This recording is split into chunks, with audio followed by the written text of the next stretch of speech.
기도드립니다. 로마서입니다. 로마서. 로마에 있는 교우들한테 사도 바울 선생님이 편지를 보냈습니다. 여러분, 우리의 생각을 남에게 전달하는 것은 굉장히 쉬운 일이 아닙니다. 어렵죠. 예수를 전한다는 것이 어렵습니다. 어떻게 전할까? 어떻게 전하시나요? 오늘 로마서 전체를 오늘 약간 10장부터 10절부터 21절까지 말씀을 읽으시면 뭘 읽으시냐면 바울 선생님이 구약에 있는 말씀을 굉장히 많이 인용하셨다는 사실을 보게 됩니다.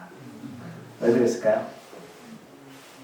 자, 바울이 말하는 이 주장은 자기의 생각이 아니라 하나님께서 이미 예언하신 말씀들을 기준으로 그들에게 예수가 누구이고 구원이 무엇인지를 설명하고 싶었다는 겁니다. 그러면 읽는 독자 입장에서는 솔직하게 구약에 있는 말씀을 잘 모르면 이 말씀이 제대로 이해할 수 없는 내용이기도 합니다. 왜 그랬을까? 바울이 왜 이렇게 어렵게 전할까? 왜냐하면 구원의 확신은 말씀을 통해서 인지하게 되었다는 겁니다. 그게 바로 바울 우리에게 말하는 구원의 길입니다. 어떤 기적과 표적과 우리가 말하는 어떤 놀라운 것들이 우리를 구원의 길로 인도하는 게 아니라 말씀입니다. 그러기는 말씀이 성취되었고 그 말씀이 지금도 이루어져 가고 있다는 것이 바울이 로마에 있는 교우들한테 쓰는 복음의 뜻입니다. 여러분 그것을 잘 먼저 기억해 두셔야 돼요. 자, 그런데 이 복음을 먼저 들었던 이스라엘 백성들은 예수를 거친 돌, 부딪힌 돌로 생각했습니다. 왜일까? 아까 저희도 성경 공부를 할 때 잠깐 나눴지만 여러분 신앙생활이 뭐라고 생각하십니까? 내 인생과 신앙생활이 있다면 예수가 내 인생 가운데 들어오기를 원하십니까? 아니면 들어오지 않기를 원하십니까? 내 삶은 여전히 그대로 유지한 채 내가 원하는 신앙생활이 있고요. 또 예수가 내 삶 가운데 들어오셔서 날 인도하시는 그 불편함들이 있습니다. 근데 대부분 사람들은 저도 비롯해서 내 인생 따로 신앙생활 따로입니다. 무슨 뜻이냐면 예수가 내 인생에 들어와서 내가 살고 있는 이 아름다운 루틴적인 이 삶을 복음 때문에 망치기 싫다는 겁니다. 내가 누리고 있는 것들, 내가 생각하고 있는 것들, 내가 사는 방식들입니다. 오늘 유대인들이 그래서 예수가 거친 돌, 부딪히는 돌입니다. 거친 돌이 뭐죠? 길을 지나가는데 길에 돌이 있습니다. 걸려 넘어지면 아프죠. 예수가 바로 거친 돌입니다. 그럼 예수가 우리 삶 가운데 오면 거친 돌이 될 수밖에 없습니다. 왜일까요? 우리 살았던 삶을 돌이켜야 되잖아요. 근데 우리는 그게 너무나 싫어요. 그래서 우리 인생 가운데 예수의 복음이 들어오는 것들에 대해서 굉장히 거부감을 많이 느낍니다. 그래서 오늘 바울이 로마에 있는 교우들한테 너희들이 복음을 믿고 예수를 믿는 것이 어떤 것인지를 정말 구약의 말씀을 통해서 체계적으로 우리한테 설명하고 있습니다. 먼저 뭐라고 말씀하고 있냐면 마음으로 믿어야 할 것이 있다라는 겁니다. 이스라엘 백성들은 생각이 마음이라 생각했습니다. 생각과 마음 같은 거예요. 무슨 뜻이죠? 생각으로 믿어야 될 거. 아까 묵상, 깊게 인정할 것이 있다. 내가 지금까지 살아왔던 것들, 인생 기준, 삶의 기준, 또 내가 가정생활, 또 직장생활, 또 사업, 아이들 키우는 모든 것들이 우리들의 루틴 있죠. 생산자에 만드는 루틴도 있잖아요. 이렇게 하면 잘 될 수 있어요. 예, 잘 될 수 있습니다. 근데 예수께서 우리들한테 생각을 주셔서 어떤 부분에 대해서 그와 다른 것들을 믿어야 될 것이 있다라고 우리한테 말씀을 하신다는 겁니다. 그래서 거친 겁니다. 왜요? 그건 세상에서 아니기 때문입니다. 사람들이 예수를 믿어요, 교회 다녀요 라고 쉽게 말하지만 예수님은 철저한 신앙관이 뭐냐? 자기 부인과 십자가의 길입니다. 그것을 우리는 그냥 흘려보내잖아요. 왜요? 거치기 싫습니다. 부딪히기 싫어요. 내 인생 따로 신앙생활 따로입니다. 그래서 부활에 있는 신앙이 뭐냐? 회개는 이런 말씀을 가르쳐주는 대상이 있다면 그 대상이 말씀하시는 것을 가지고 내가 그대로 책임 가운데 살아가는 겁니다. 이렇게 적용이라고 말할 수 있습니다. 그래서 오늘 본문에서 이 부분을 뭐라고 말씀하냐면 누구든지 주의 이름을 부르는 자는 구원을 받는다.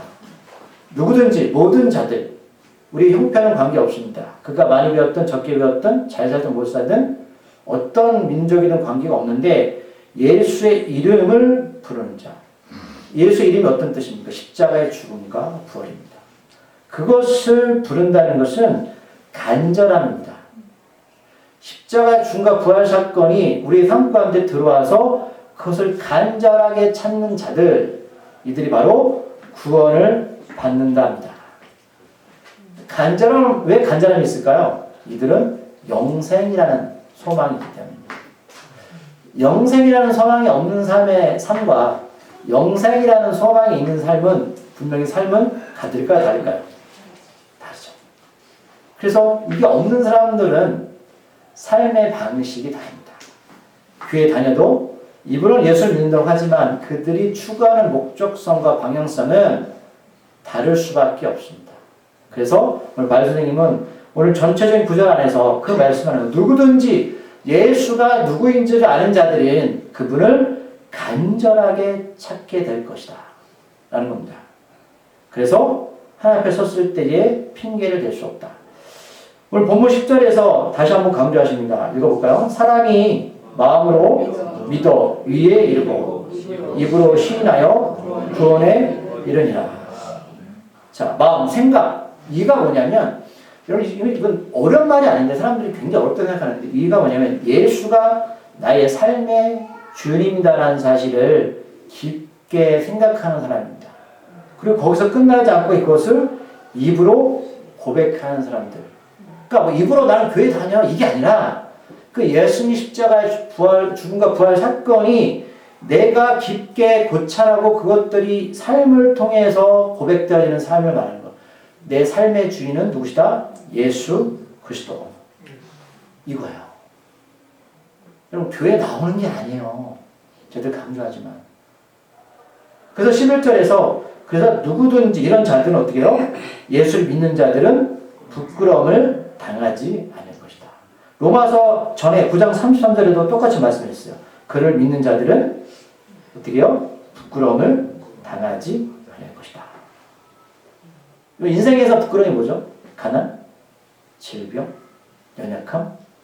근데 우리의 가장 큰 부끄러움이 뭔지 아세요? 예수 없이 죽는 겁니다.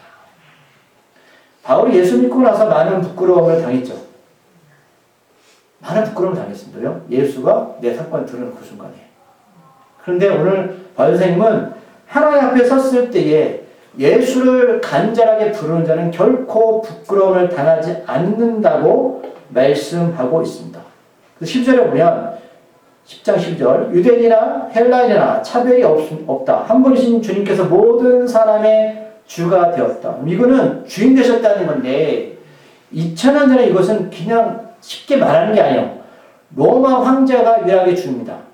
만약에 내가 어디 가서 예수가 나의 삶의 주님이라고 말하면 그 사람은 일단 반역자로 처벌을 받게 됩니다. 지금과 달라요. 우리가 단순하게 주님이라고 말하는 건 2000년 전에는 예수가 나의 왕입니다라고 고백하는 겁니다. 지금 북한에서처럼 종교가 허락되는 그곳에서 예수를 정말 왕으로 모신 사람은 생멸구하는 거거든요. 이 말씀이에요. 지금하고 완전히 다릅니다. 그래서 13절에서 다시 한번 누구든지 반복해서 그 이름을 부르는 자 그건 받을 거다. 거리에서 내가 예수를 주라고 부르라는 거예요. 여러분 우리가 많은 사람들 앞에서 그리스도인이라고 당당히 고백하십니까? 그들에게 정말 복음을 전하고 계십니까? 그런데 우리가 생명 위협 받는 건 아니잖아요. 그럼에도 불구하고 우리가 왜 예수를 숨기고 복음을 그렇게 당당하게 전하지 않을까요? 그 예수가 우리 삶의 주인 되지 않기 때문입니다. 이해하시죠? 그분이 부끄러운 거예요. 그분이 부끄러운 겁니다. 그런데 바울은 어떤 게 부끄러운 우리에게 말씀하는 너희들 하나님 앞에 섰을 때 정말 부끄러움이 무엇인지를 그때 나타낼 거다라는 겁니다. 그래서 오늘 13절의 말씀 보면 여기 보면 주석이 달렸는데 미음이라고 있을 거예요. 그게 뭐냐면 요엘서 이 말씀은 바울이 말하는 게 아니라 요엘서 2장 32절의 말씀을 우리가 지난주에 봤죠. 요엘서 그 말씀을 인용한 거예요.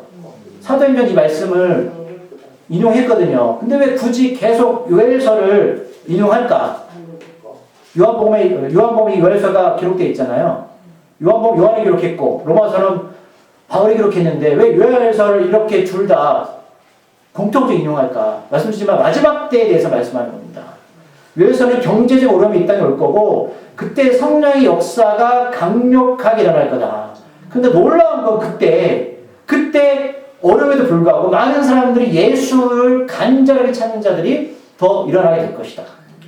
라는 거예요. 그럼 베드로와 바울이 짠 거네요. 이 말씀 읽어보면 성령 안에서 똑같이 말할 수 있는 겁니다. 찾아볼까요? 요엘서 2장 32절.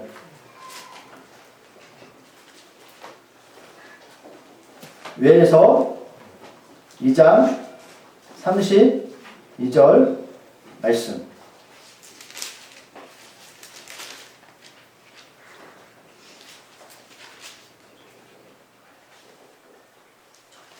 호세아 대선 찾으셨나요? 뒤편에 있습니다. 뒤편에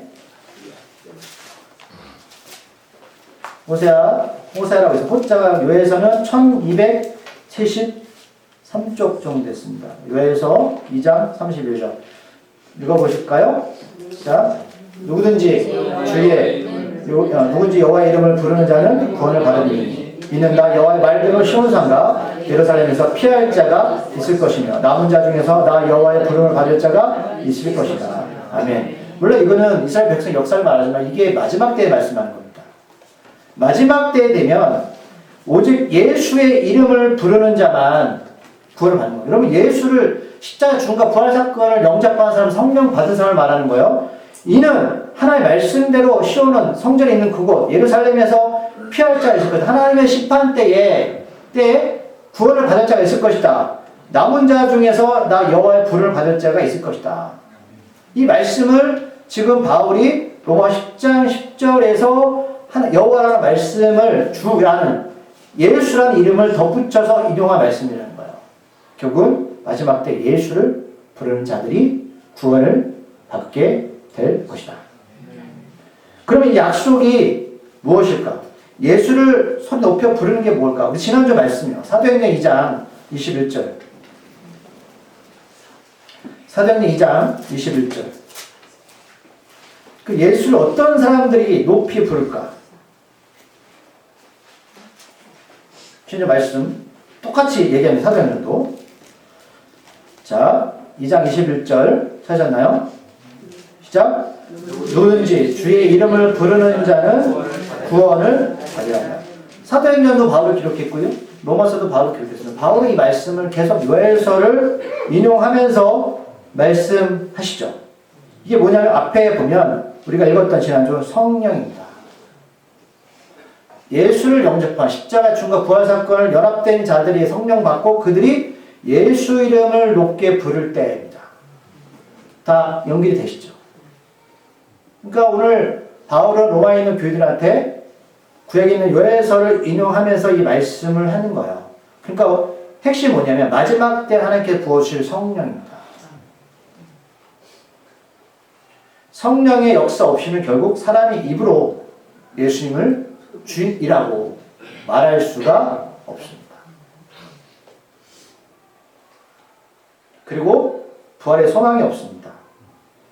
다시 넘어가시면 10장 그러면 14절에서 바울이 그러면 성령을 어떻게 전해주고 어떻게 받을 수 있을까?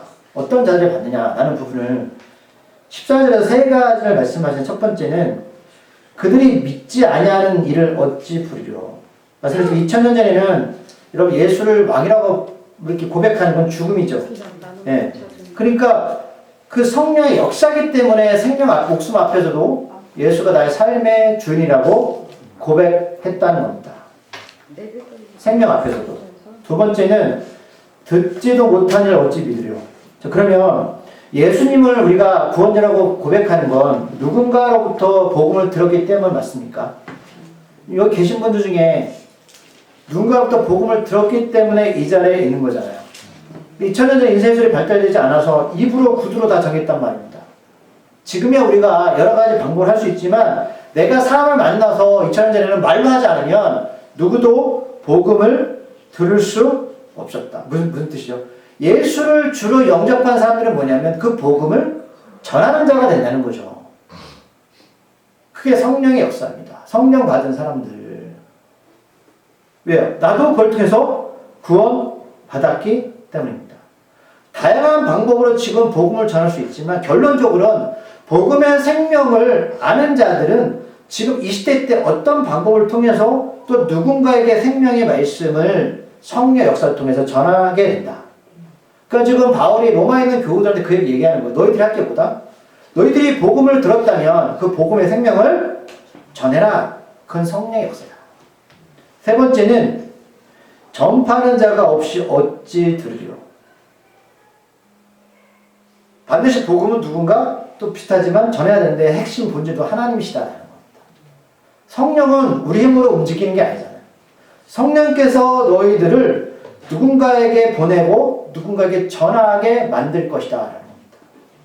이것이 마지막 때가 되면 더욱더 강력하게 임하게 될 거다. 교회가 왜 힘이 능력이 잃어가는지 아십니까? 건물이 없어서요? 재정이 없어서요? 아니요. 옛날에 더 어려웠습니다. 복음의 능력에 생명의 우력이 없기 때문입니다. 예수가 우리 삶에 들어오는 것을 거친도로 생각합니다. 나의 삶은 삶대로 유지하고 신앙생활은 신앙생활 유지합니다. 하나님 우리 인생을 버리라는 게 아니에요. 그게 아니에요. 삶의 주인 되신 그 예수의 생명의 가치가 우리 안에서 역동적으로 깊게 인정하고 삶을 통해 드러나는 거기에 관심이 많아야 되는데 그저 신앙보다 내가 원하는 삶입니다. 마음의 평안함, 공동체적인 어떤 만남, 교제 그거는 하나님이 이 땅에 예수를 통해 주신 교회의 목적이 아닙니다. 그래서 16절에 본 말씀 읽어볼게요. 그러나 10장 16절 시작. 그러나 그들이 다 복음을 순종하지 아니하였도다. 이사야가 이르되 주여 우리가 전한 것을 누가 믿었나이까 했습니다. 아멘. 자, 또 구약의 이사야 말씀을 인용하죠. 이사야는 예수 그리스도가 이 땅에 오실 것을 예언한 복음서입니다. 그걸 구약에 대언하셨어요. 근데 이렇게 말을 해도 그러나 복음을 다 순종하지 않습니다. 이사야 때마저도. 이사야가 이스라엘 백성들한테 예수를 이야기하고 하나님의 심판을 말했지만 이스라엘 백성들은 다 믿지 않았습니다. 그래서 이사야가 하나님께 뭐라고 말했냐면 하나님이시여 우리가 전한 것을 누가 믿었습니까? 쉽게 말하면 하나님 난 이렇게 복음을 전하는데 어떤 사람이 구원을 받았나요? 어떻게 알 수 있습니까? 라고 이 선지자가 하나님께 묻는 장면입니다. 우리도 그렇잖아요. 알 수 없잖아요. 우리가 교회 공동체 안에 들어오는 삶과 우리가 정말로 저 사람이 하나님의 사람인지 아닌지 어떻게 알 수 있습니까? 이사 선지자도 동일하게 하나님께 질문 던집니다. 하나님, 난 이렇게 복음을 전하는데 누가 구원 받았는지 안 받았는지 난 알 수가 없어요. 답답했겠죠. 그 일을 이 선지자가 하나님께 질문을 했고 바울도 동일하게 그것을 말하는 겁니다. 모든 사람이 하나님의 말씀을 복음을 받아들이지 않는답니다. 순종하지 않는답니다. 그러면 순종하는 사람, 그 사람들의 특징이 무엇일까? 우리가 속에 있는 것은 보이지 않잖아요. 17절 말씀을 볼게요. 그러므로 믿음은 들음에서 나며 들음은 그때 말씀으로 나며 특징이 뭐냐면 그 사람이 복음의 가치에 대해 순종하고 들었다면 이 사람들은 말씀을 들으려 한다는 겁니다. 특징이 말씀을 들으려 한다. 무슨 뜻이죠? 말씀에 하나님과 있음을 계속해서 관계를 맺으려 한다는 겁니다. 이게 성령 받은 사람들의 특징이라는 겁니다.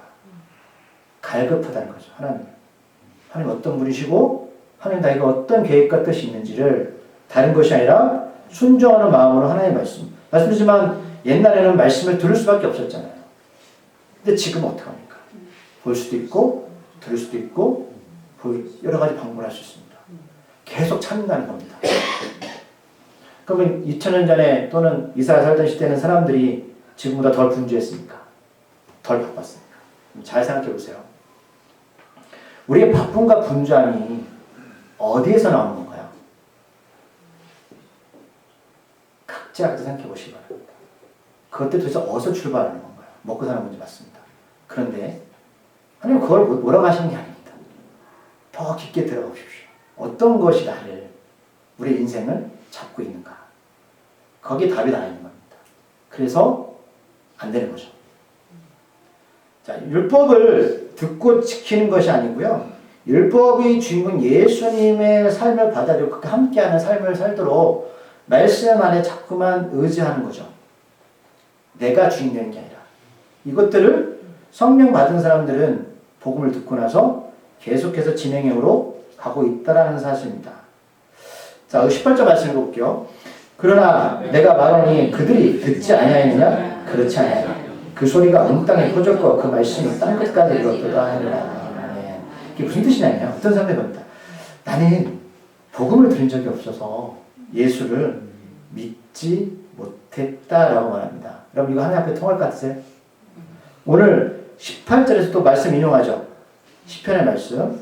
무슨 말이냐면 자, 내가 말한다. 그들이 어떤 사람이 복음을 듣지 못했어요. 그럼 이렇게 말하는 건 역설적인데 그 사람도 예수를 들었습니다. 예수를 정말 듣지 못했다면 이렇게 말하지 않습니다. 복음이 뭔지 몰랐다는 거죠. 알면서도 본인이 그렇게 그냥 어떤 자유의지적으로 그것을 벽을 치고 아니라고 말하는 겁니다. 그래서 그들이 듣지 아니하느냐? 그렇지 않다. 들었다는 겁니다. 근데 그래요. 어떤 사람들은 그러면 목사님 저 오조에 있는 사람들은요. 자, 그래서 이 사람 말씀 18절에 이응이라고 있죠. 인용했어요. 그 소리가 온 땅에 퍼졌고 그 말씀이 땅끝까지 이르렀도다. 땅끝까지 이르러 증인이 되라는 말씀을 인터콘 같은 그 사이비들은 뭐로 해석하는지 아세요? 내가 이래 사람까지 복음을 전할 거예요. 그거 잘못된 해석입니다. 자, 우리가 사도행전에서 땅까지 이르면 예수님 다시 오실 거라는 말씀 있죠. 그 사람들이 막 그 땅까지 이런 복음 전할까 하면서 갑니다. 여러분 그 뜻을 하는 게 아니에요. 이 말씀은 시편인데 찾아볼게요. 시편 19편 4절. 그럼 성경 활동은요 그렇게 하는 게 아닙니다. 19편 4절. 다윗의 말씀이요. 19편 814쪽. 읽어볼까요? 19편 4절. 시작. 그의 소리가 온 땅에 통하고 그의 말씀에 세상 끝까지 도다. 하나님을 위하여 하늘의 장막을 베푸셨도다. 아멘. 오늘 시편 말씀을 또 바울이 인용한 건데 이 말씀은 다시 말씀드리지만 뭐 땅까지 이르면 복음을 전하면 예수가 올 거다. 그래서 여러분 지금 땅까지 복음 안 전하는 데가 있어요. 다 전이지 않나요? 인터넷 발달됐는데 왜 안 오십니까? 그래서 이단들이 그렇게 우리를 유혹하고 뭐 선교 터전을 보내고 난리칩니다. 선교가 나쁘다는 게 아니라 이 뜻이 뭐냐면 어떤 사람들이 옵니다. 하나님 저는 복음을 듣지 못했어요. 왜요? 난 텔레비도 없고 책도 없고 나한테 전해주는 사람이 없었습니다라고 말했다는 이 말씀하실 겁니다. 무슨 뜻이냐면 하나님께서 자신의 존재를 자인한 세상에 심어 놓으셨다는 겁니다. 옛날 사람들이 예수를 모를 때 돌을 세워놓고 어떤 신학 때 빌었잖아요. 그러면 예수 전에 이순신 장군은 구원 받았을까 안 받았을까? 생각해 보셨나요? 예수 모르잖아요. 지옥 갔습니까? 아니죠. 그들은 신에 대한 막연한 존재를 알았기 때문에 목숨을 바쳐서 민족을 위해 살았다고요. 그 말씀하는 하나님은 세상의 만물에 하나님이 누구인지를 다 넣어 놓으셨는데 그 우리에게 양심을 주셔서 여러분 예수 믿으면 막 살아도 돈 받습니까? 아니잖아요. 근데 그거를 인정 안 한다는 거예요. 하나님 그래서 복음은 여러분 예수가 지금 복음이지만 그 전에는 하나님께서 이 세상에 그걸 다 뿌려놓으셨다는 겁니다. 계절이 바뀌고 사람이 태어나고 죽고 이런 상황을 보면서 지혜로운 자는 뭐죠? 신이 존재하는구나. 이 말씀하는 거예요. 세상 끝날까지 뭐 세상 끝때까지 복음 전하는 거예요. 그러면 예수님이 언제 오신지 아십니까? 이 만물이 무너질 때입니다. 이런 현상들이 나타날 것이다. 라는 말. 그래서 모세가 19절에 보면 후반절에 이렇게 말씀했습니다. 35년 19절 읽어볼까요? 그러나 내가 말하오니 이스라엘이 알지 못하였냐. 먼저 모세가 이르되 내가 백성 아닌 자로서 너희를 쉬게 하며 미련한 백성으로서 너희를 노랗게 하라. 또 인용하죠. 19절에 보면 뭐냐면 복음을 듣기는 했지만 깨닫지 못했다고 사람들이 있어요. 나는 믿고 싶었는데 여러분 하나님 너무 놀랍지 않습니까? 자, 너무 사랑받기에 다녔습니다. 저는 복음을 들었는데 깨닫고 싶었는데 믿어지지가 않아요. 맞아요. 하나님의 선물이죠. 그것도 이 말씀 안에 기록되어 있습니다. 무슨 뜻이냐면 이게 신명기 32장 21절에 기록된 말씀인데 내가 내 백성 아닌 자로 너희를 질투나게 했다. 쉽게 말할 거예요. 하나님께서 내 자식이 있는데 얘를 일부러 질투나게 만들어서 옆집 아이를 사랑해 주는 겁니다. 이방인들일 수 있죠. 그러면 내 자식은 어떻게 보면서 우리 엄마 아빠인데 왜 옆에 자식을 예뻐해 주지? 그리고 더 나아가면 우리의 삶 가운데 어떤 환경들을 조성하신다는 겁니다. 하나님을 믿을 수 있게끔 질투하게 만드는 거죠. 그러니까 지혜로운 이 삶을 보면서 복음의 능력자 예수, 생명 예수를 깨닫게 되는 그걸 다 주셨는데 우리는 그걸 일부러 말씀드렸지만 받아들이지 않는다라는 겁니다. 그러니까 하나님은 처음부터 끝까지 우리에게 믿을 수 있는 복음을 통해 삶을 통해서 환경을 통해서 자연을 통해서 여러 가지 상황들을 우리들한테 예수가 누구인지를 보여주려고 애쓰셨다는 겁니다. 그런데 우리는 스스로 그것을 거부했습니다. 그래서 내가 말하니 이스라엘이 알지 못했다. 인정하지 않는 겁니다. 왜요? 내 삶에 예수가 뭐예요? 거친 노래입니다. 하나님의 말씀이 부딪히는 노래입니다. 내가 원하는 삶과 하나님의 말씀이 싫은 거예요. 자, 마지막 20절까지 보면 1장 20절에 보면 이제 정리하겠습니다. 오늘 20절도 보면 또 이사야 말씀 인용하죠. 왜 계속 이사야 할까? 요엘서는 마지막 때 이사야는 예수님의 죽음과 부활, 탄생을 예언한 말씀. 자, 이사야서 65장 1절. 하나님은 묻지도 않는 이들에게 자신이 어떤 존재인지를 응답하셨다. 이거 볼까요? 이사야는 매우 담대하여 내가 나를 찾지 아니한 자들에게 찾은 바 되고 내게 묻지도 아니한 자들에게 나타난다. 내가 예수를 몰라야 말할 때도 하나님 있잖아. 여러 가지 방법으로 나한테 자기가 누구인지를 스스로 드러내셨다는 겁니다. 여러분들 아직도 이 말씀에 본인이 우리가 이걸 부정할 수 있어요? 있습니다. 근데 하나님 앞에서는 안 될걸요? 하나님이 여러분 각가지의 모양으로 믿을 수 있는 방법들 여러분한테 제시하셨을 겁니다. 우리가 기억을 못하거나 기억하기 싫거나 인정하지 않기 때문입니다. 그래서 이스라엘 21절 마지막 말씀 이스라엘 대하여 이르되 순종하지 아니하고 거슬려 말하는 백성에게 내가 종일 내 손을 벌려놓으라 하였느니라.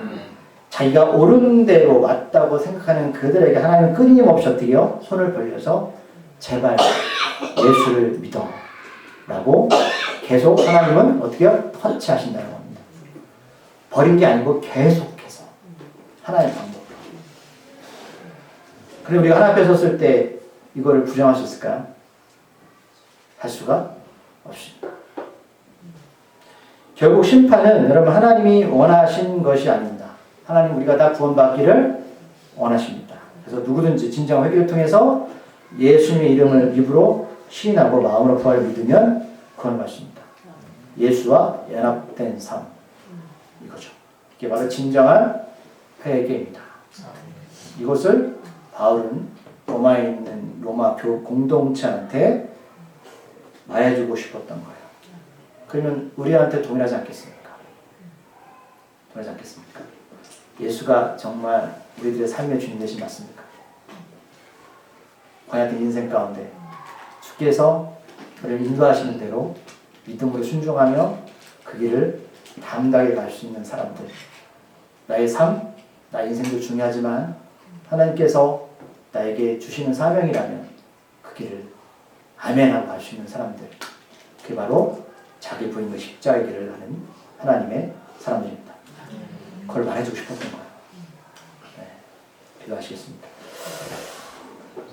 사람들은 다 자기가 옳은 대로 맞다고 생각대로 살아갑니다.